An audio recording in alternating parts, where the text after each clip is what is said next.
थी तो हमने आसपास के जो गांव आए थे वहाँ पे भगवान महावीर का जयकारा लगाया था, बार बार लगाया था। तो इसमें धर्म की प्रभावना हुई या अप्रभावना हुई? जयकारा लगाने से तो प्रभावना होगी, अप्रभावना थोड़ी होगी। नहीं, बहुत से लोग बोल रहे थे कि बार बार मत लगाओ इसमें।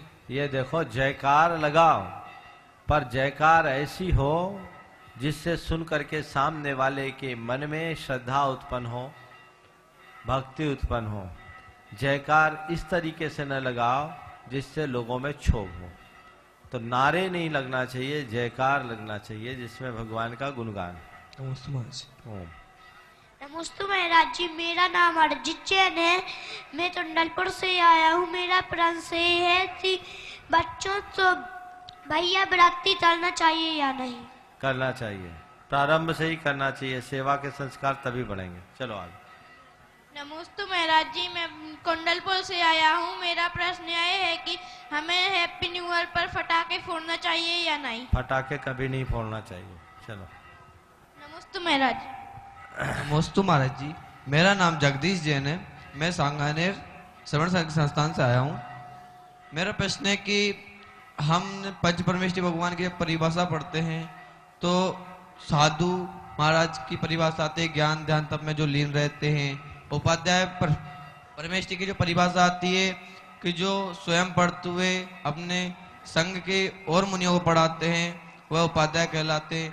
आचार्य परमेष्टि की परिभाषा आती है कि जो हाँ, पांचों परिभाषा मत बोलो। क्या करना चाहते, पूछना क्या चाहते? तो मतलब ऐसी परिभाषा वर्तमान में चरितार्थ बहुत कम होती है, तो बच्चे लोग प्रश्न करते तो इस तरीके की परिभाषा क्या है कि जो हम वर्तमान के आज आचार्य चतुर्विद संघ का संचालन करते हैं और पंचाचार्य का पालन करते कराते हैं, ऐसे आचार्य मिलते हैं कि नहीं मिलते हैं? वो तो मिलते हैं। और उपाध्याय का काम भी आज आचार्य भी कर रहे हैं और आचार्य की आज्ञा से कतिपय साधुजन भी कर रहे हैं, तो हमें वो स्वरूप भी मिल जाता है।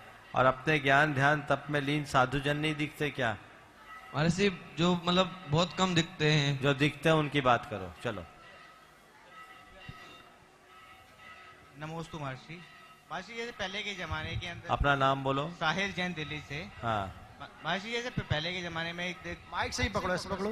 पहले के टाइम में कि घड़ी ना होने की वजह से घंटे बजाने की प्रक्रिया होती थी कि टाइम बताने के लिए। रात को भी 12 बजे 12 घंटे बजते हैं, उससे जीव हिंसा का होती है। तो वो आज के ज़माने में तो टेक्नोलॉजी इतनी अपग्रेड हो गई है, तो वैसे चलने दे जैसी चलती आ रही है या उसकी वजह कुछ? देखो, ये एक इस बात का द्योतक बन गया है कि मंदिर है आसपास और घंटा बज रहा है, उससे कई लाभ होते हैं। उस घंटे के बज जाने से सारे चौकीदार भी चौकन्ने रहते हैं और अन्य यात्री भी चौकन्ने रहते हैं, जागरूक रहते हैं। इसलिए इन सब बातों को ज्यादा सोचना ठीक नहीं। वैसे जीव हिंसा तो बोल तो दिया, इनमें ज्यादा विचार मत करो। विचार के लिए और भी बहुत सारे काम हैं। नमस्ते महाराज जी, मेरा नाम है निशी जैन, मैं बरेली से हूँ।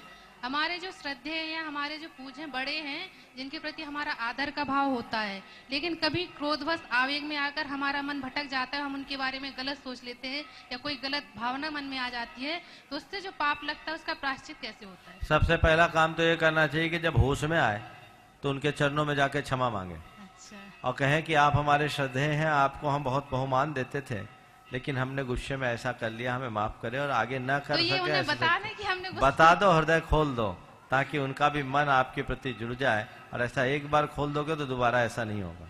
नमस्ते।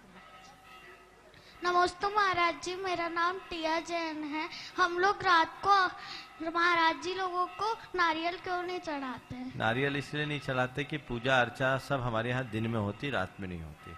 न रात में खाते हैं न चढ़ाते हैं।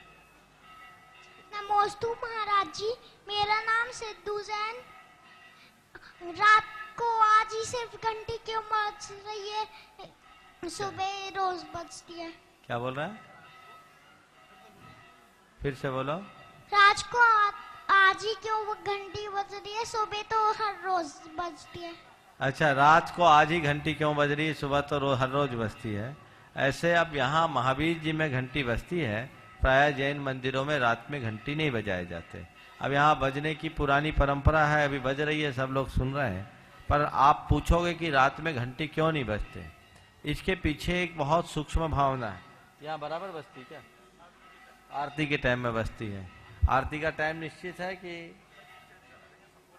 हाँ, थोड़ा उजाले में कराओ, ताकि रात में, अभी हालांकि यहाँ रात्रि नहीं हुई, अभी उजाला है, तो हमारे यहाँ रात में घंटी क्यों नहीं बजती?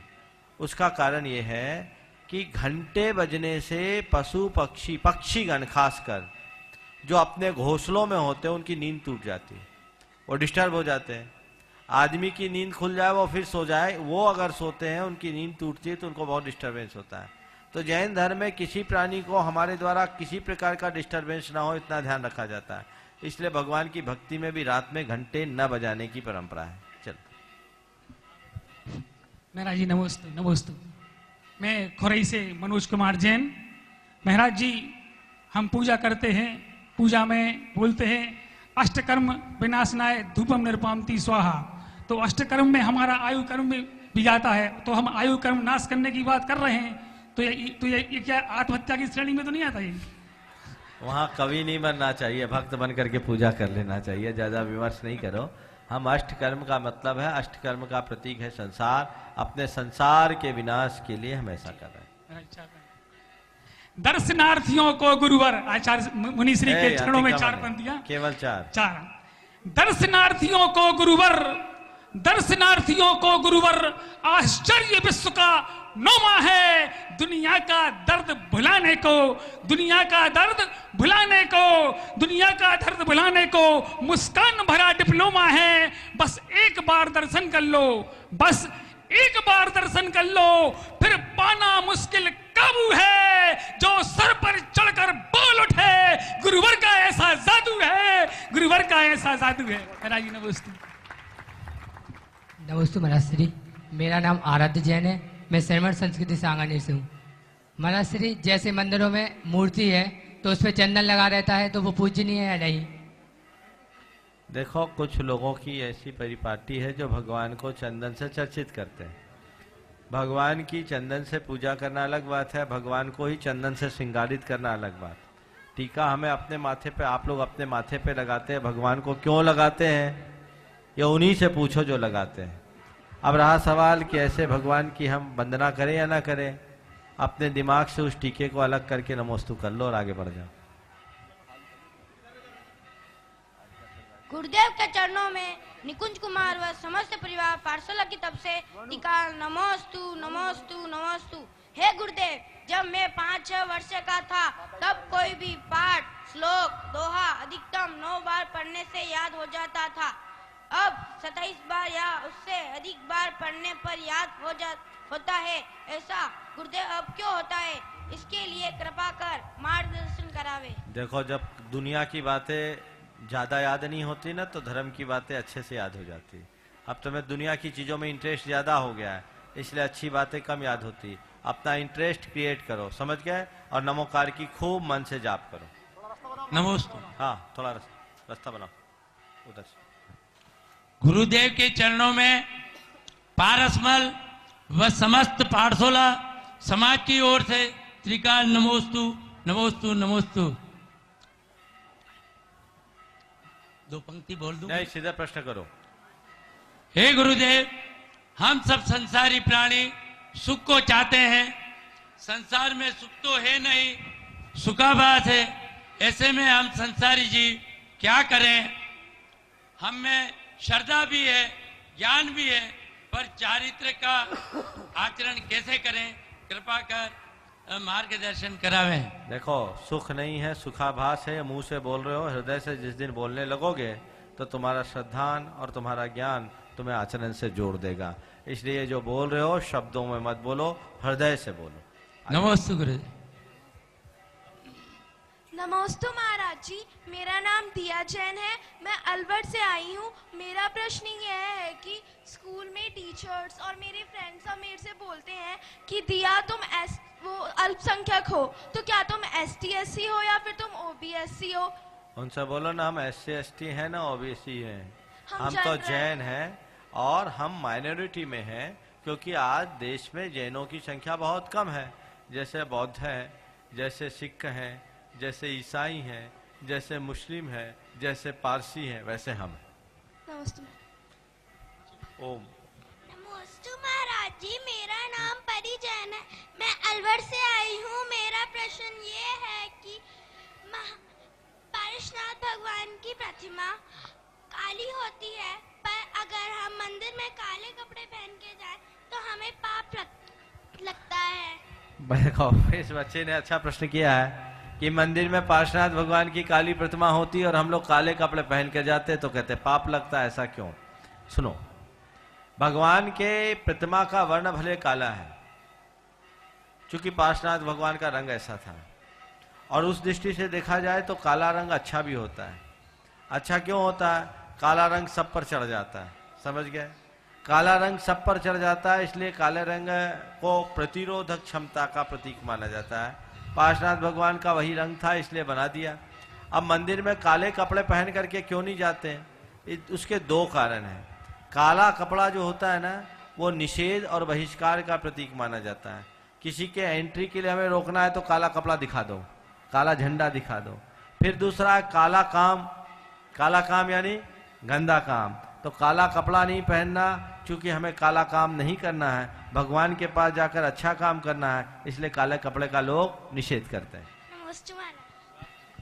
नमोस्तु महाराज जी, मैं चंचल जैन तालेड़ा बूंदी राजस्थान से आई हूँ। मेरा क्वेश्चन ये है कि समय शिखर जी में जो भगवान की चरण छत्रियाँ होती है, महिलाओं को छूना चाहिए नहीं? छू सकते हैं, वो चरण नहीं है, चरण चिन्ह है।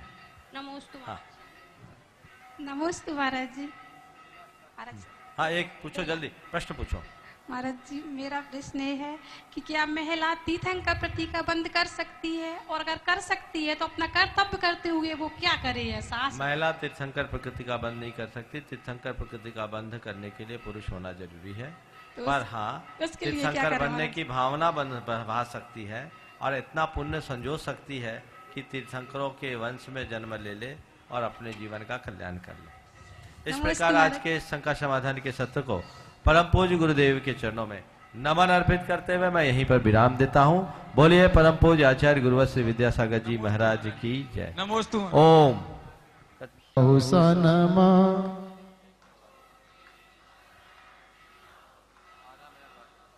ओम ह्रीम रमसिया नमा।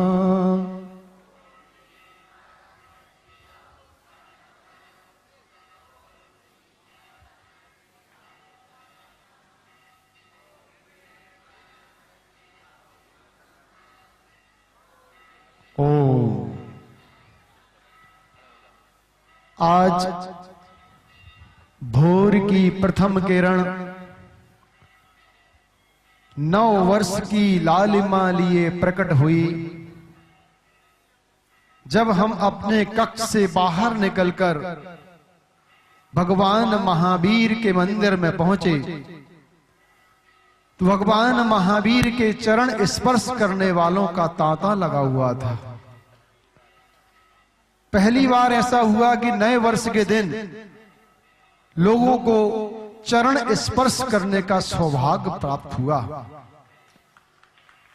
वहां हर श्रद्धालु वेदी पर ठहरना चाहता था, रुकना चाहता था, लेकिन व्यवस्थापकों की मजबूरी थी कि उन्हें पीछे वाले का भी ध्यान रखना था। कुल मिलाकर आज पूरे परिसर में जो नजारा था वो ये था कि मैं देखूं जिस और सखीरी सामिन मेरे महावीरा, बीरा बीरा जपते जपते मैं भी हो गई महावीरा, बीरा बीरा जपते जपते मैं भी हो गई महावीरा। और जब धार भगवान का अभिषेक हुआ, मुनि श्री प्रमाण सागर जी महाराज जी के पावन सानिध्य में हजारों लोगों ने ऐसा नजारा, ऐसा वातावरण, ऐसा दिव्यनाद, ऐसी भगवान महावीर की जय जयकार कि वो नजारा जिन्होंने देखा है वो आंखें धन्य है, जिन्होंने सुना है वो कान धन्य है। आज जिस व्यवस्थित तरीके से भगवान महावीर का यहां पर महामस्तकाभिषेक हुआ, जिन्होंने किया है उनकी स्मृतियों में कई कई दिनों तक वह दृश्य जीवंत रहेगा। आइए दृश्य की इस जीवंत छटा में वे कौन लोग हैं जो आज साल के प्रथम दिन गुणायतन परिवार से निर्माण निधि के रूप में जोड़ने जा रहे हैं। मैं उनके नाम पुकार रहा हूं और आप जोरदार करतल ध्वनि से उनका स्वागत करेंगे। श्रीमती मीना जैन, धर्म पत्नी श्री सुशील कुमार जैन, नई दिल्ली, ऑनलाइन जुड़े हैं। श्री लक्ष्मीचंद सुरोचना चौधरी, सागर, ऑनलाइन जुड़े हैं। श्रीमती सुशीला जैन, श्री प्रकाश चंद जैन, जबलपुर। श्रीमती शांतिबाई जैन, विकल्प, दिनेश, पारस, अक्षय, अभी जैन, दमोह से जुड़ रहे हैं ऑनलाइन। श्रीमती उषा कटारिया, श्री सुभाष चंद कटारिया, ब्यावर से ऑनलाइन जुड़ रहे हैं। श्री विद्युत लता सतीश साह, नवी मुंबई से जुड़ रहे हैं। श्रीमती कुसुम जैन, अंबाला कैंट से जुड़ रही है। श्री निर्मल कुमार भूरालाल जी, गंगवाल, इंदौर से जुड़ रहे हैं। श्री पारस जैन पुत्र श्रीमती लक्ष्मी जैन, दिल्ली से जुड़ रहे हैं। श्रीमती कांतिबाई, श्री उदय चंद बजाज, जबलपुर से जुड़ रहे हैं। श्री अजित कुमार, अमित कुमार, बगड़ा, किशनगंज से जुड़ रहे हैं। श्रीमती अनीता जैन, धर्म पत्नी स्वर्गीय राकेश कुमार जैन, जबलपुर से जुड़ रहे हैं। श्री भरत कुमार गंगावत, उदयपुर से जुड़ रहे हैं। श्री देवेंद्र कुमार, प्रदीप कुमार जी, लाहौरी, जबलपुर से जुड़ रहे हैं। श्री अजय कुमार, ज्योति जैन, भाव जैन, भरतपुर से आप ऑनलाइन जुड़ रहे हैं। श्रीमती चमेली देवी जैन, पुत्र श्री दीपचंद जैन, पत्नी शशि जैन, ग्राम सरपुरा, पोस्ट फूटालाभ, वाया, आंधी, जयपुर से जुड़ रहे हैं। स्वर्गीय कानी देवी छावड़ा, पुत्र मंजू जैन, आनंद निकेतन जैन, दिल्ली से जुड़ रहे हैं। मोतीलाल वीरेंद्र कुमार जैन, बासु जैन, चांदनी चौक, दिल्ली से जुड़ रहे हैं। श्री बिमला जैन, धर्मपत्नी Adishwar Jain, urban state, Ambala city से जुड़ रहे हैं। ईस्ता जैन, धर्मपत्नी संजय जैन, न्यू दिल्ली से आप जुड़ रहे हैं। अंकुर जैन, अंकित जैन, IIT दिल्ली से जुड़ रहे हैं। अच्छा,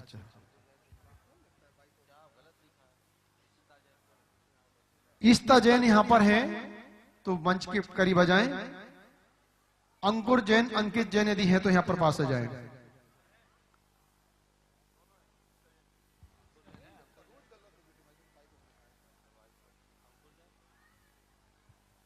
अंकुर जैन है तो वो आ जाए।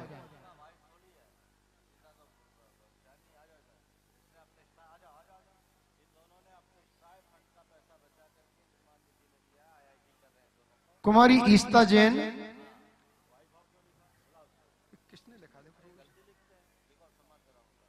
इनके सम्मान के लिए मैं आमंत्रित कर रहा हूं श्रीमान NL जैन साहब पधारे, अरुण जैन अंबाला से पधारे और इन दोनों बच्चों का सम्मान करें। दोनों बच्चे IIT कर रहे हैं। दोनों ने अपने स्ट्राय फंड का पैसा गुणायतन के लिए दान दिया है। बहुत बहुत धन्यवाद। गुणायतन एक क्रांति है जिसमें सबसे बड़ी बात निरंतर युवा, बच्चे, छोटे बच्चे। गुणायतन के मंत्री श्री पप्पू जी गंगवाल जी भी स्वागत सम्मान में शामिल हो जाए।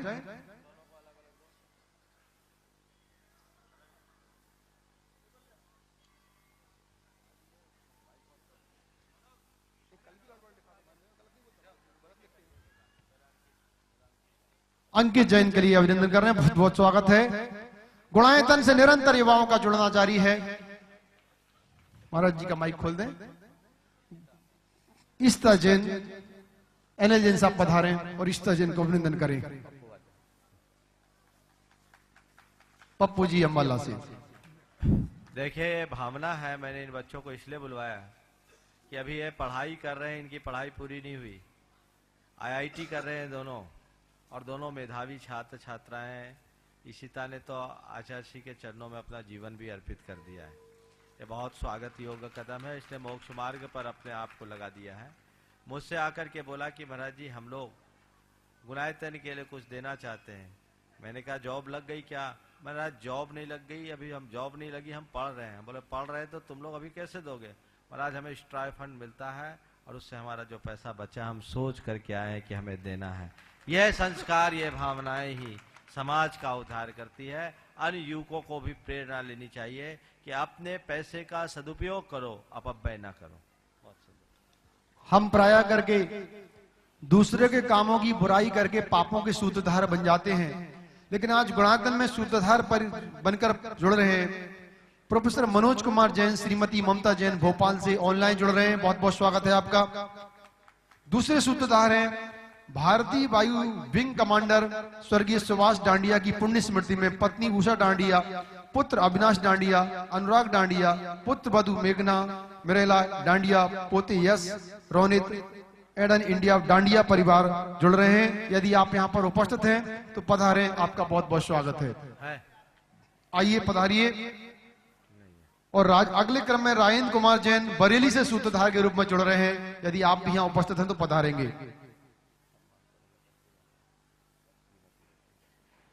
मैं सम्मान के लिए यहां पर आमंत्रित कर रहा हूं श्रीमती पप्पू जी गंगवाल, वो पधारें।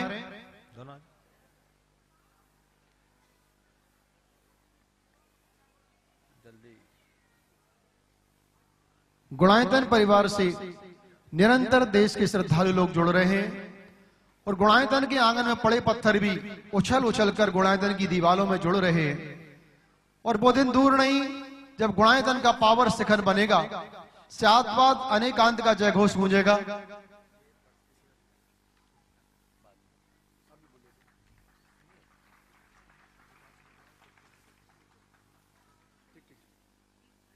हाँ, अभी प्रश्न कहो तो अब यही रहेंगे। अभी आप आज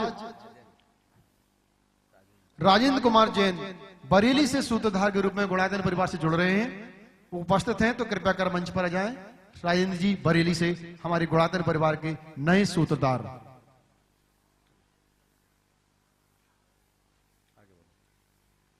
आज गुणायतन परिवार से ट्रस्टी के रूप में जुड़ रहे हैं श्रीमती सुपला जैन, धर्मपत्नी स्वर्गीय वीरेंद्र कुमार जैन, पुत्र श्री मनोज जैन, पुत्र वधु श्रीमती निधि जैन, पुत्र श्री आदित्य जैन, पुत्र वधु श्रीमती रुचि जैन, पौत्र शुभम, तन्मय, पारस एवं अदिति जैन, मुजफ्फरनगर। ऑनलाइन आप ट्रस्टी के रूप में गुणायतन परिवार से जुड़ रहे हैं। आप जब भी यहां पर आएंगे हम आपका सम्मान करेंगे। बहुत बहुत धन्यवाद। जय जिनेंद्र, जय जिनेंद्र, जय जिनेंद्र। अब समय है महावीर जी की समाज श्रीमान राजेंद्र के गोधा साहब का अभिनंदन करना चाहती है। राजेंद्र के गोधा जिनके प्रयत्न, प्रयास, जिनकी सोच, उमंग, उत्साह और उल्लास निरंतर कार्यशील रहते हैं, क्रियाशील रहते हैं। मैं स्थानीय विद्वान श्रीमान मुकेश जी से निवेदन कर रहा हूं कि वो आए और राजेंद्र के गोधा साहब का जो स्थानीय समाज अभिनंदन करना चाहती है, इस कार्य को संपन्न कराएं। श्रीमान मुकेश जी शास्त्री साहब।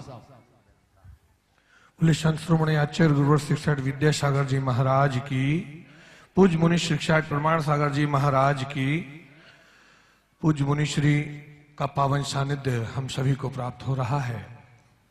पूज्य गुरुवर का पावन चतुर्मास जयपुर में बड़ी ही धर्म प्रभावना के साथ संपन्न हुआ और पूज्य गुरुवर श्री महावीर जी पधारे।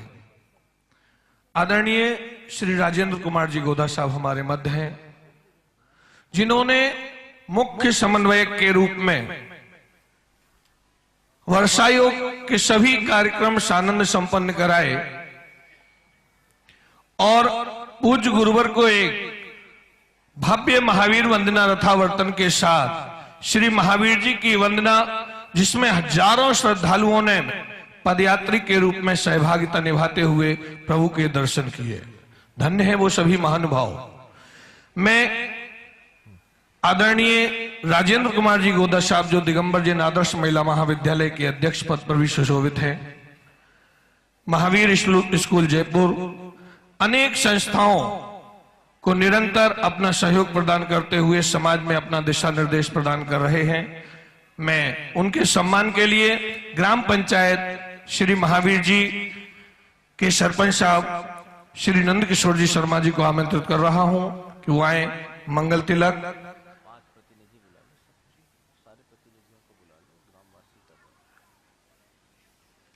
अकबरपुर ग्राम पंचायत के सरपंच साहब श्री राजपाल जी बंशीवाल साहब,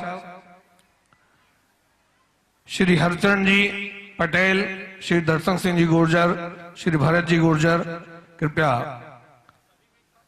ग्रामवासी जो भी महानुभाव यहाँ उपस्थित हैं उनसे अनुरोध कृपया मंच पर आए और राजेंद्र के गोधा साहब का मंगल तिलक माल्यार्पण साफा और शॉल के साथ सम्मान करेंगे। सभी ग्रामवासी जो यहाँ उपस्थित हैं उन सभी से अनुरोध कृपया आगे बढ़ाएं। बंधुओं, आज ये महानुभाव आपका सम्मान करने के लिए इसलिए तत्पर हैं कि आपकी सूझबूझ और आपका दिशा निर्देश निरंतर ही हम सभी के लिए एक कुशल कार्य करने में सहायक होता है। श्री महावीर जी में किसी छोटे से बालक के हार्ट में प्रॉब्लम आ जाती है, डॉक्टर उसको 1,30,000 रुपए का खर्च बता देता है। दर्शन सिंह ने बताया मुझे, उन्होंने एक केवल फोन किया, आदरणीय गोदा साहब ने इस तरह से हेल्प की, वह बालक आज अपने जीवन को निरंतर आगे बढ़ा रहा है। ऐसे एक नहीं अनेक सहयोग आपके इस समाज को प्राप्त हो रहे हैं। मंगल तिलक के लिए कृपया आगे आ जाएं। बंधुओं, आदरणीय आर.के. गोदा साहब से सभी परिचित हैं और गोदा साहब का निरंतर सहयोग, इन ग्रामवासियों की एक और भावना है पूज्य गुरुवर कि ये गंभीर नदी जिसमें वर्षों से पानी देखने के लिए यात्री और ग्रामवासियों की आंखें तरस रही हैं, और हम विश्वास करते हैं कि पूज्य गुरुवर के आशीर्वाद से यदि आदरणीय गोदा साहब गंभीरता पूर्वक विचार करेंगे तो गंभीर नदी में निश्चित ही पानी की वह धार बहने लगेगी, जिसमें पाद प्रक्षालन करते हुए श्रद्धालु भगवान महावीर स्वामी की वंदना करने के लिए आ सकेगा।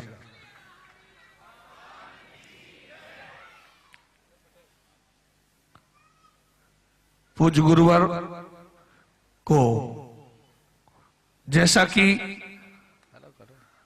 श्री महावीर जी की वंदना में सभी व्यवस्थाओं में निरंतर अग्रणी रह करके और आदरणीय आर.के. गोदा साहब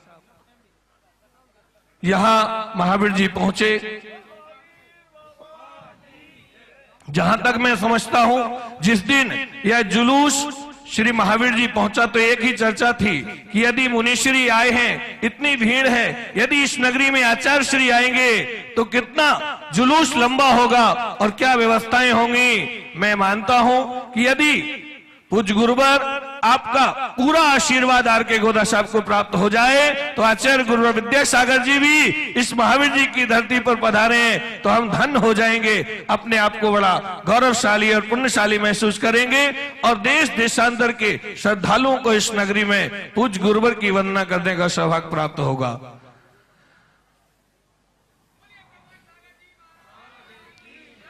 बोले परम पूज्य मुनि श्री विराट सागर जी महाराज की।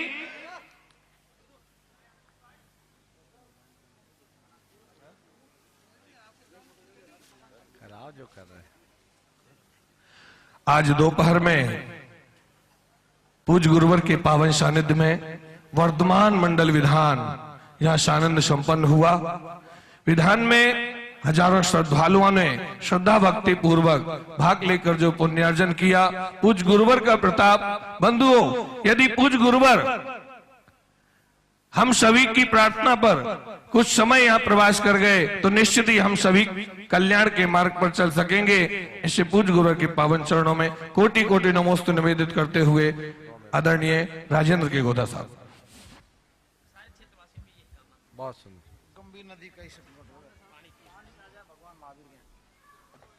बोले आचार्य विद्यासागर जी महाराज की जय, मुनि प्रमाण सागर जी महाराज की जय, विराट सागर जी महाराज की।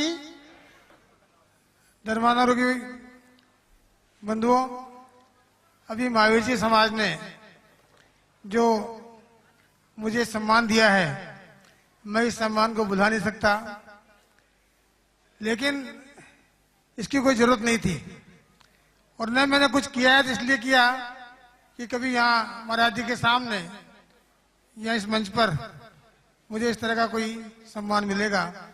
मुझे तो जो कुछ कहा जाता है बाबा का आशीर्वाद और उनकी प्रेरणा जिसकी वजह से मैं ये कर लेता हूँ। मैं तो ये विश्वास दिलाता हूँ गांव वालों को कि आगे भी कोई किसी तरह की भी समस्या होगी मैं पूरा प्रयास करूंगा, लेकिन अब सम्मान एक ही बार हो गया, बार बार मत करना, यही विनती है आपसे मेरी। जय महावीर। श्री विनोद रश्मि जी गंगवाल साड़म से अपने प्रश्न के साथ जल्दी। मई नमोस्तु महाराज श्री। महाराज श्री, आज आप प्रवचन के दरमियान में संकल्प के लिए कुछ बोल रहे थे। महाराज श्री, ये बताया जाए कि संकल्प लेने के वक्त में या संकल्प लेने के लिए मन में कैसे स्थिरता लाया जा सकती है। देखो, संकल्प के विषय में मैंने आज सुबह कहा था कि संकल्प में सिद्धि छिपी है और संकल्प के बल पर ही मनुष्य अपना उत्थान कर सकता है। आपने पूछा है संकल्प में स्थिरता कैसे लाए। आप जो भी संकल्प लो उसे बार बार दोहराओ और उसे अपने जीवन का लक्ष्य बनाओ कि नहीं मुझे ये काम करना है, ये काम मुझे करना है, ये काम मुझे करना है। अगर आप अपने संकल्प को बार बार दोहराओगे और उस संकल्प के प्रति अपनी निष्ठा को बरकरार रखोगे तो आपका संकल्प कभी टूटेगा नहीं, संकल्प में स्थिरता बनी रहेगी। नमोस्तु महाराज श्री।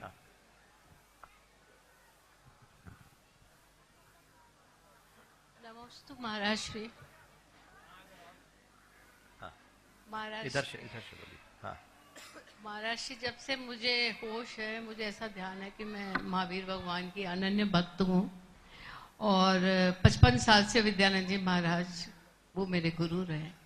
अभी 2-3 साल पहले जब शिखर जी में मैं आपसे मिली तो आपके प्रति मेरी श्रद्धा बहुत अनन्य हो गई। बस मुझे आशीर्वाद दीजिए कि मैं ये रास्ता अपना संभाल के रखूं। ओ, मोक्ष मार्ग में बढ़ने का लक्ष्य रखो, मनुष्य भाव को सार्थक करो। आशीर्वाद। चलो श्री दिनेश जी पापड़ीवाल। जब तक जो है आने दो, जब तक जो है आने दो। चलो जो है सामने आने दो, जल्दी प्रश्न पूछना। हाँ वहां से पहले से तैयार रखो। हाँ महाराज जी मेरा प्रश्न ये है, मेरा नाम है अरहम जैन है ना, मैं जयपुर से आया हूँ। मेरा प्रश्न ये है अन्न का त्याग क्यों करना चाहिए? क्या? अन्न का त्याग क्यों करना? रात में अन्न का त्याग इसलिए करते हैं कि रात में खाने से जीव हिंसा होती। समझ गए? चलो। गुरुवर के चरणों में बारंबार नमोस्तु नमोस्तु नमोस्तु। गुरुवर, मनुष्य को अक्सर मालूम होता है उसके पास कितनी धन दौलत है, फिर भी उसके पीछे भगता है और उसके पास कितना समय है ये उसे मालूम नहीं है और उसका बिल्कुल भी ध्यान नहीं देता और वो किसके लिए छोड़ता और क्यों करता है? इसी का नाम मोह है। बहुत गहरी बात आपने की। ऐसे आपकी रोज बात बहुत गहरी होती है, इनका प्रश्न बड़ा स्पेशल होता है। ऐसे ये भी स्पेशल आदमी है। मनुष्य के पास कितना धन दौलत है इसका उसे पता है और उसे बढ़ाने में लगा रहता है, पर उसके पास कितनी सांसें हैं इसका उसे पता नहीं और इसके बारे में उसे कोई होश भी नहीं होता। काश मनुष्य ये समझ ले कि धन दौलत को तो मैं फिर भी बढ़ा सकता हूं पर सांसों को बढ़ा नहीं सकता। सांसें तो पल पल खपती है। यदि इतना विवेक मनुष्य के मन में आ जाए तो धन पैसे के चाहत में वह अपने श्वासों को व्यर्थ नहीं करेगा। सम्राट सिकंदर जब मरणासन्न था तो उसने अपने परिचारिकों से कहा कि मेरी एक इच्छा है कि मुझे मेरी मां से मिला दो, मैं अपनी मां से बहुत प्यार करता हूं। उसके परिचारिकों ने कहा कि सम्राट, आपके शरीर की स्थिति इतनी क्षीण हो गई है कि आपको यहां से यूनान तक ले जा पाना नामुमकिन सा है। सिकंदर ने कहा, ठीक है, अगर मेरी मां तक मुझे नहीं ले जा सकते तो मेरी मां के यहां आने तक मुझे बचा लो, मैं तुम्हें अपना आधा साम्राज्य दे दूंगा। परिचारिकों ने कहा कि सम्राट, आधा क्या पूरा साम्राज्य भी क्यों न दे दें, तो भी आपकी मां के यहां आने तक आपको बचाने की गारंटी नहीं ली जा सकती। तब सिकंदर के दिमाग में ये बात आई और उसने कहा, धिक्कार है उस संपदा और साम्राज्य को जिसके पीछे मैंने अपने जीवन की सारी सांसें खपा दी और जिन्हें दांव पर लगाने के बाद वो मुझे एक सांस के लिए बचाने में असमर्थ है। अब मैं चाहूं भी तो रुक सकता नहीं दोस्त, कारण मंजिल ही खुद डिग बढ़ती आती है। मैं जितना पांव बढ़ाने की कोशिश करता हूं उतनी ही माटी और धसकती जाती है। मेरे अधरों में घुला हलाहल है काला, नैनों में नंगी मौत खड़ी मुस्काती है राम नाम ही सत्य, असत सब और कुछ, बस यही ध्वनि कानों से आ टकराती है। तो बस ये बात समझ में जब आ जाए तो मनुष्य का जीवन बदल जाएगा। हर इंसान को सोचना चाहिए कि तुम्हारे द्वारा जोड़ा गया धन वैभव यहीं छूट जाने वाला है और जोड़े हुए धन वैभव के साथ पल पल में जो तुम्हारी सांसें खप रही है उसे बचा पाना बहुत कठिन है, बहुत कठिन है। इसलिए सांसें खपेगी, उसे तुम रोक नहीं सकते। बस इतना ही कहना चाहता हूं, श्वास को व्यर्थ मत होने दो, उसे सार्थक दिशा दो, जीवन धन्य हो जाए। नमोस्तु गुरुवर, नमोस्तु नमोस्तु। नमोस्तु महाराज जी, नमोस्तु। मैं बाल ब्रह्मचारिणी वंदना जैन श्री दिगंबर जैन आदर्श महिला महाविद्यालय से। महाराज जी मेरा प्रश्न है, आत्मा का ध्यान। खड़े नहीं हो, लाइन लगा दो, अपने आप आएंगे। आप हट जाओ वहां से, आप हट जाओ, अपने आप आएंगे। आत्मा का ध्यान कैसे करना चाहिए? आत्मा का ध्यान करने का सबसे सरल तरीका है, इधर उधर से ध्यान हटा दो, आत्मा में ध्यान लग जाएगा। उसके लिए अभ्यास चाहिए। चलिए। नमस्ते महाराज जी। महाराज जी 2015 वर्ष बहुत ही कीर्तिमान वाला रहा। आप राजस्थान में पहली बार प्रवेश किया आपने, और चातुर्मास में सबसे पहले 24 अगस्त को आपने अपने धर्म बचाओ आंदोलन बड़ा ऐतिहासिक रहा, पूरे विश्व में उसकी चर्चा रही। उसके बाद में आपने 3 करोड़ जाप अनुष्ठान किए, वो भी अपने आप में बहुत बड़ी चीज थी। फिर शिविर किया आपने, और फिर महामंडल, सिद्ध चक्र महामंडल जो कि संस्कृत पहली बार किया, वो भी एक अपने आप में ऐतिहासिक है। और अंत में 2015 के महावीर वंदना जो जयपुर से 140 किलोमीटर चली, और उसको रथ श्रावक खींच के लाए, ये भी एक अपने बहुत ही बढ़िया है। और आज आपने 2016 होते ही सबसे पहले दिन महावीर स्वामी के इतने भव्य सबको श्रावकों को उनके चरण स्पर्श करने के लिए कहा। तो 2016 में आपके और क्या क्या प्रोग्राम ऐसे कीर्तिमान होंगे महाराज, जो राजस्थान की जनता को मिलेंगे? ये चमत्कार ही है महाराज, आपने जब राजस्थान में प्रवेश किया। मैं एक ही बात कहता हूं, मेरे मन में पहले से कोई योजना नहीं होती, जो होता है सब सहज होता। आप लोगों ने देखा भी है, आप तो आयोजनों से जुड़े हुए हो, और जो सहज होता है ना वही सही होता है।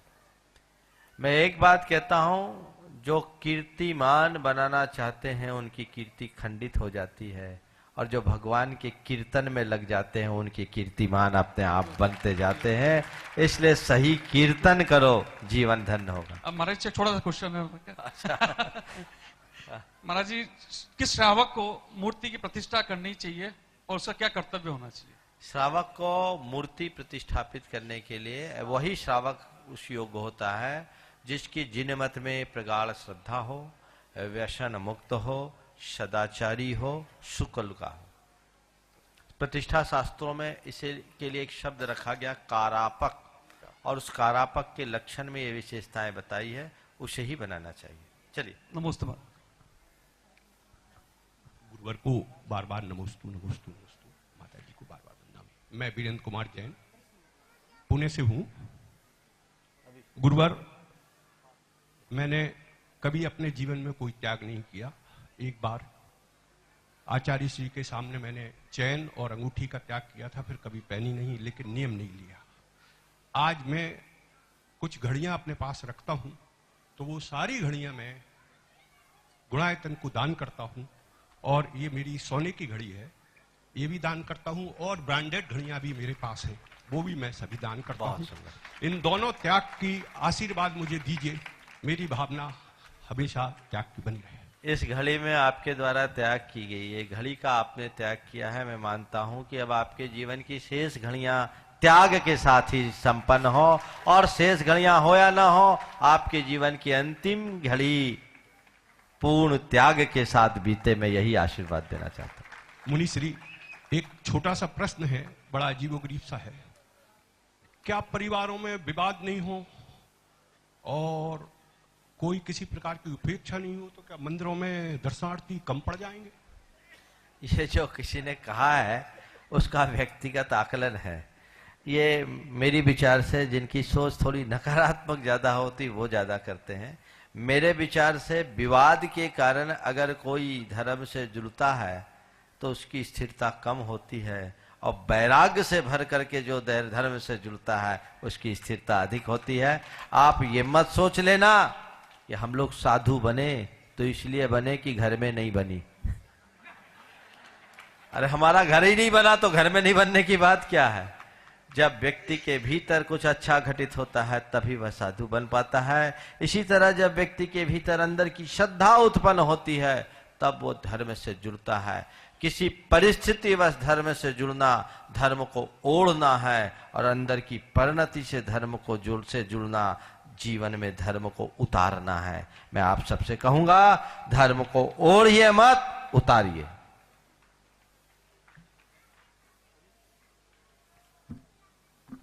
नमोस्तु गुरुवर, नमोस्तु गुरुवर।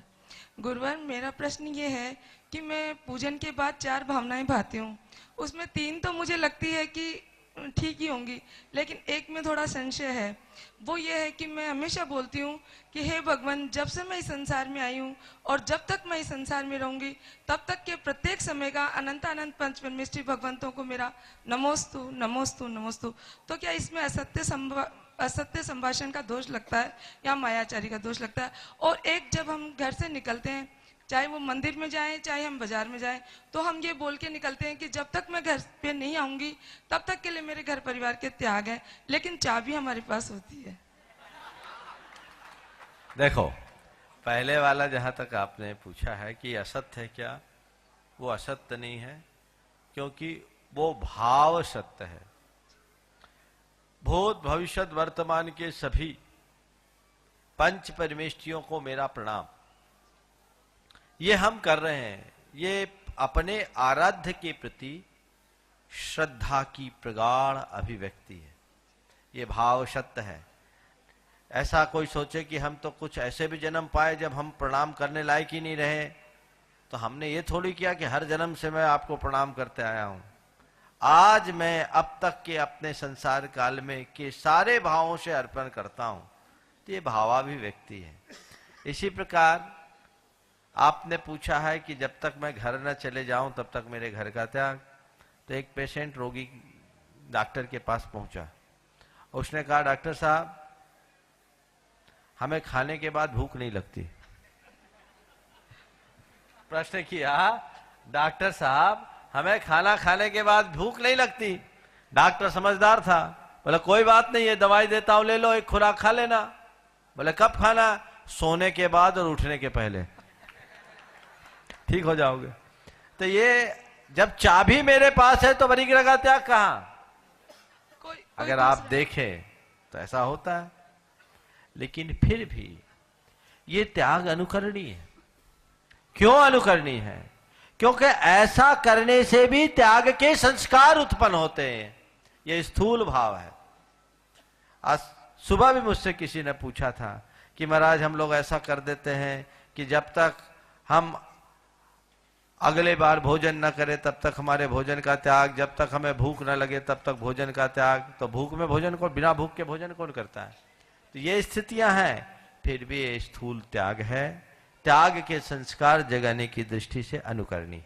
वो तो मजबूरी में, क्योंकि कोई होता नहीं है। ठीक है, ठीक है, चलिए इसमें एक सॉल्यूशन देता हूं।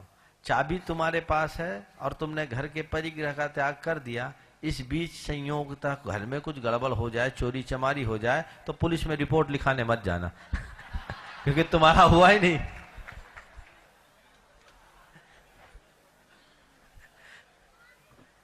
नमोस्तु नमोस्तु नमोस्तु मुनिश्री। मेरा नाम साक्षी सोनी है, मैं जौहरी बाजार जयपुर से आई हूँ। मेरा प्रश्न यह है कि गुरुवर, मोस्टली जितने भी नॉन जैन लोग होते हैं, उन लोगों को ही ज्यादातर स्वप्न आते हैं, जैसे पहाड़ी से प्रतिमा जी निकलने का। तो यहाँ पर भी जैसे टीले से महावीर भगवान जी की प्रतिमा निकली, तो उस ग्वाले का या जो अन्य जो नॉन जैन्स होते हैं, उन लोगों का ऐसा क्या पुण्य रहता होगा कि उनको ऐसे स्वप्न आते हैं? देखो, भगवान का संबंध किसी जाति से नहीं है, भगवान का संबंध भक्ति से है। निश्चित ऐसा हो सकता है कि ये प्रतिमा मानव निर्मित है। इस प्रतिमा को किसी ने बनवाया होगा और बनवा के पधराया होगा। काल के प्रहार से मंदिर होगा वो ध्वस्त हो गया होगा, उसने टीले का रूप ले लिया होगा। और हो सकता है जिसने बनाया हो उसका पूर्व जन्म में ग्वाले से कोई रिश्ता होगा, उससे उसकी मित्रता होगी, उससे उसका कोई प्रेम होगा, कुल मिलाकर कोई ना कोई कनेक्शन होगा। तो उस कनेक्शन के कारण हो सकता है कि सामने वाले ने सोचा कि भाई ये काम हम करें, कोई ना कोई दैविक शक्ति तो थी, तब तो गाय के थन से दूध झरता था, तो उसी ग्वाले के गाय को उनने चुना। हो सकता है उस गाय का भी कोई कनेक्शन उससे जुड़ा होगा, और ये भी होगा कि वही गाय उस टीले के पास जाती होगी, दूसरी गाय भी नहीं जाती हो। तो ये सारे संयोग अपने आप अनुकूल बन जाते हैं और इसमें अनेक भावों के संबंध होते हैं। नतीजा ये निकला, हमें बाबा तो मिले ही, महावीर स्वामी तो मिले, उस ग्वाले का वंश भी आज अमर हो गया है धरती पर। यही भक्ति का प्रभाव है। इसलिए मैं कहता हूं, कोई भी धर्मायतन बनाओ, श्रद्धा से भर करके बनाओ, और जब भी धर्मायतनों से जुड़ो, अपने श्रद्धा को उड़ेल कर जुड़ो, भाव भवांतरों तक उसके संस्कार काम में आते। आगे। नमस्ते। नमस्ते गुरुदेव, मैं संध्या जैन जबलपुर से। गुरुदेव, मेरा प्रश्न है कि जब समूह शरण की रचना होती है तो भगवान की समूह शरण की चमत्कार से लंगड़ा व्यक्ति भी अंतर्मुहूर्त में समूह शरण में 20,000 सीढ़ियां चढ़ जाता है, तो क्या वो एक सीढ़ी पे पैर रखता है तब चढ़ता है या बिना कोई पैर रखे 20,000 सीढ़ियां चढ़ जाता है? देखो, आजकल प्लेन में कभी चढ़ी हो? प्लेन में होता एस्किलेटर, समझ गए? उसमें स्टेपिंग नहीं करनी पड़ती है, आप फटाफट चढ़ जाते हैं। ये आज की टेक्नोलॉजी है। समूह शरण में जो ये सीढ़ियों की व्यवस्था है, ये पुराने टेक्नोलॉजी का एस्किलेटर होगा। चलिए। नमस्ते महाराज श्री। मैं आशा जैन अलवर से। मेरा प्रश्न है महाराज जी, में हमारी बहुत ही हार्दिक इच्छा है कि आप अलवर आ सकते हो कि नहीं। जैसे अलवर में धर्म गंगा बहे। अच्छी बात है, ये प्रश्न नहीं है, भावना है, खूब भावना भाव। बच्चों को आने दो पहले, चलो सब बच्चे आओ। हाँ, पहले बच्चे। नमस्ते महाराज जी, मेरा नाम दीदी जैन है, मैं रुद्रपुर उत्तराखंड से आई हूँ। मेरा प्रश्न ये है कि जो 8 प्रकार के कर्म होते हैं, उसमें से 4 घातिया और 4 अघातिया होते हैं, तो घातिया और अघातिया का अर्थ क्या होता है? घातिया का मतलब है जो हमारे आत्मा के गुणों को घातते हैं, समझ गए? जैसे हमारे ज्ञान को घातने वाला एक कर्म है ज्ञानावरण। जब तक उसका उदय होता है, हमारा ज्ञान ठीक ढंग से प्रकट नहीं होता, इसलिए इसको बोलते हैं घातिया कर्म। और अघातिया कर्म वो होता है जो हमारे आत्मा के गुणों को घातता तो नहीं है, लेकिन हमें संसार में अटका देता है, इसलिए उसको अघातिया। जैसे आयु कर्म, नाम कर्म जो शरीर बनाता आदि। चलो।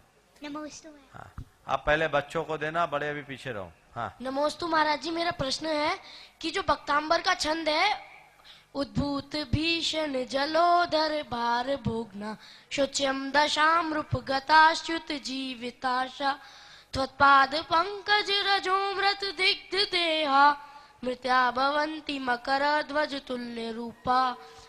तो जो ये छंद है, अगर हम इसको भक्ति भाव से बोलेंगे तो हमारी सारी रोग व्याधि दूर हो जाएगी। तो लेकिन आपने आज सुबह के प्रवचन में बोला था कि हमें सकारात्मक सोच रखनी चाहिए, तो सकारात्मक सोच के साथ साथ इस छंद को बोलने से भी हमारी सारी रोग व्याधि दूर हो सकती है। देखो, सकारात्मक सोच रखने वाले के लिए गंभीर रोग होते ही नहीं है, समझ गए? और रोग हो भी तो उनको सहने की शक्ति आ जाती। चलो पीछे दो, बोलो, घबरा क्या रहे हो? प्रश्न नहीं है तुम्हारा? पीछे दो, क्या देना चाहते हो? नमस्ते महाराज जी, मैं अपना गुल्लक गुड़ायतन में देना चाहता हूँ। हाँ ठीक है, रख दो। प्रश्न भी है? हाँ पूछो। नमस्ते महाराज जी, मेरा नाम विजय जैन है, मैं कटनी से आया हूँ। मेरा प्रश्न ये है कि आहार देने से क्या होता है, ये पूछते हो ना? जो आहार देता है ना, उसको सुंदर रूप मिलता है, भोग की प्राप्ति होती है और आहार लेने लायक हो जाता है। तुम बच्चे हो, पीछे दो, पीछे बच्चों को। हाँ। नमोस्तु महाराज जी, नमोस्तु। मेरा नाम लक्ष्य राहुल जैन है। मेरा प्रश्न ये है कि गंदे काम करने से हमें पाप क्यों पड़ता है? गंदा काम करने वाले का जीवन गंदा हो जाता है और इसी गंदगी का नाम पाप है। आप अपना पैर कीचड़ में डालोगे तो पैर गंदा होगा कि नहीं होगा? होगा। होगा। ऐसे ही गंदे काम करोगे तो आत्मा गंदी हो जाएगी और आत्मा को गंदी बनाने का नाम ही पाप है। समझ गए? चलो अब मत करना गंदे काम। नमोस्तु। हाँ चलो, आज बच्चों ने मिनी शनिवार आज ही बना लिया है, न्यू ईयर है। चलिए 1 जनवरी है। हाँ मेरा प्रश्न ये है कि हमें सुबह उठते समय और रात में सोते समय नमोकार मंत्र क्यों बोलना चाहिए? इसलिए बोलना चाहिए कि नमोकार मंत्र हमारा मूल मंत्र है अपने इष्ट को जो याद करता है उसके जीवन में कोई गड़बड़ नहीं होता है। समझ गए? नमस्ते महाराज। नमस्ते महाराज जी, मेरा नाम यश जैन है, मैं जयपुर से हूँ। मेरा प्रश्न ये है कि जब मैं मंदिर जाता हूँ तो मेरी मम्मी सॉक्स ले जाने से मना करती है, तो मैं अंदर जाता हूँ तो कई लोग सॉक्स पहने हुए होते हैं। आज भी पहन के आए हो तुम। सॉक्स भी जूतों की तरह खराब होते हैं, गंदे होते हैं, उन्हें भी उतारना चाहिए। ठीक है, चलो। नमस्ते महाराज। नमस्ते महाराज जी, मेरा प्रश्न, मेरा नाम आशना जैन है, मैं श्री महावीर जी से आई हूँ। मेरा प्रश्न है ये है कि हमें एग्जाम में, टेस्ट करते समय, पढ़ाई करते समय चौबीसों भगवान में से किसको याद करना चाहिए? आप महावीर जी में रहते हो ना, महावीर जी को याद कर लो, 24 हो जाएंगे। चलो। नमस्ते महाराज। हाँ। नमस्ते महाराज जी, मेरा प्रश्न ये है कि बोलो बोलो, घबराओ नहीं। हाँ। ऐसा कौन सा नियम है जिसे हम बच्चे निभा सके? ऐसा सबसे अच्छा नियम तो यह है कि बच्चे लोग सोने के पहले 9 बार नमोकार मंत्र जपें, उठने के बाद 9 बार नमोकार मंत्र जपें। ये तो निभा सकते हैं ना? हाँ, माँ बाप के पाँव छुए, दादा दादी के पाँव छुए, निभा सकते हैं ना? और कोई नशा न करे, नॉन वेज नहीं करे और शहद का सेवन न करे, इतना कर सकते हैं। चलो। नमस्ते नमस्ते महाराज जी, मैं ऐश्वर्य जैन कोटा का वासी हूँ। मेरा प्रश्न है कि गुस्से पर कैसे काबू पाए? गुस्से में काबू पाने के लिए देखो, अपने टीचर के सामने गुस्सा आता है? क्यों नहीं आता? हाँ, क्योंकि उनसे डर लगता है। तो एक काम किया करो, जिसके सामने गुस्सा आए ना उसके चेहरे में टीचर का चेहरा देखना शुरू कर दो। समझ गए? चल। नमस्ते महाराज जी, मेरा नाम श्या कथन है। हाँ बोलो, जल्दी बोलो। मेरा प्रश्न यह है कि आप प्रवचन में बोलते हैं कि दया ही बड़ा धर्म है, तो दया क्या होती है? दया का मतलब है दूसरों की सेवा करना, हेल्प करना, है ना? किसी के कोई परेशानी आ जाए तो उसको दूर करना और किसी को नहीं सताना, इसका नाम दया है। नमस्ते। हो गया? नमस्ते महाराज जी, मेरा नाम शाहव्रती है। मेरा प्रश्न यह है कि हमने पर्यूषण में एक नाटक किया था, उसमें मैं सैनिक राजा बनी थी, तो महाराज जी हमें सैनिक राजा से क्या सीख लेनी चाहिए? सैनिक राजा से सीख लेना है तो भगवान की भक्ति सीखो और भगवान महावीर का जितना बड़ा अनुयायी बना वैसा बनने की कोशिश करो। नमस्ते महाराज जी। बच्चे, बस बच्चे, ये 2-3 है बस। नमस्ते महाराज जी, मेरा नाम संभव जैन है। मेरा प्रश्न ये है कि हमें पैसों की लालच तो नहीं करना चाहिए? पैसों की लालच करने से आदमी अंधा बन जाता है, उसका विवेक खत्म हो जाता है, समझ गए? उल्लू बन जाता है, इसलिए पैसे की लालच मत करना। नमस्ते महाराज जी। नमस्ते महाराज जी, मेरा नाम अभिषेक जैन है, मैं नागपुर से आई हूँ। मेरा प्रश्न ये है कि जब अपने पेट में, पैर तो ठीक रखो। हाँ। जब अपने पेट में कीड़े हो जाते हैं तो अपन दवाई लेते हैं, एंटीबायोटिक, तो उससे वो मर जाते हैं, तो अपन को पाप लगते हैं? लगता है, बाद में प्रायश्चित लेना चाहिए और ऐसा खाना खाना चाहिए कि पेट में कीड़े ही न पड़े। ठीक है, नमस्ते महाराज जी। हाँ। नमस्ते महाराज जी, मेरा नाम परी जैन है, मैं इंदौर से आई हूँ। मेरा प्रश्न ये है कि जब हम मंदिर में जाते हैं तो परिक्रमा क्यों मारते हैं? इसलिए मंदिर की परिक्रमा मारते हैं कि संसार की परिक्रमा ना लगानी पड़े। समझ गए? चलो। परिक्रमा मारा नहीं जाता, परिक्रमा दी जाती है। हाँ। नमस्ते महाराज जी, मेरा नाम अक्षर जैन है, मैं इतने सारे क्यों खड़े हो गए? सबको ऑब्स्ट्रक्शन हो रहा है ना? साइड हो, साइड हो। हाँ। और हटो। हाँ।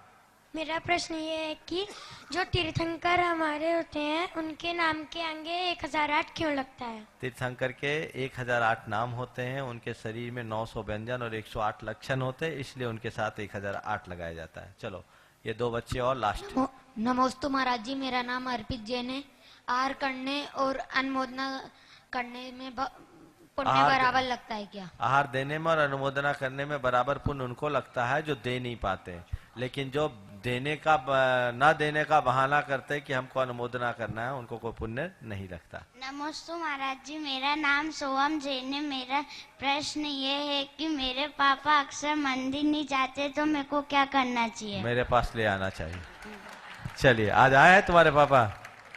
आए हैं। नमस्ते महाराज। चलिए, बस हो गया आज के इस सत्र को समय हो गया अतिक्रमण। माँ के बारे में पूछना मुझे, सिर्फ माँ के बारे में। मेरी बात सुनो, आज का सत्र पूरा हो चुका है, 4 मिनट पहले ही कट चुका है, इसलिए बस ओम आज के सत्र को यहीं पर विराम। समय के आगे किसी की नहीं चल सकती। नीतेश जैन दिल्ली पधारे, वो महाराज जी से मंगल आशीर्वाद प्राप्त। आप थोड़ा दूर हो जाइए, थोड़ा दूर हो जाइए अभी।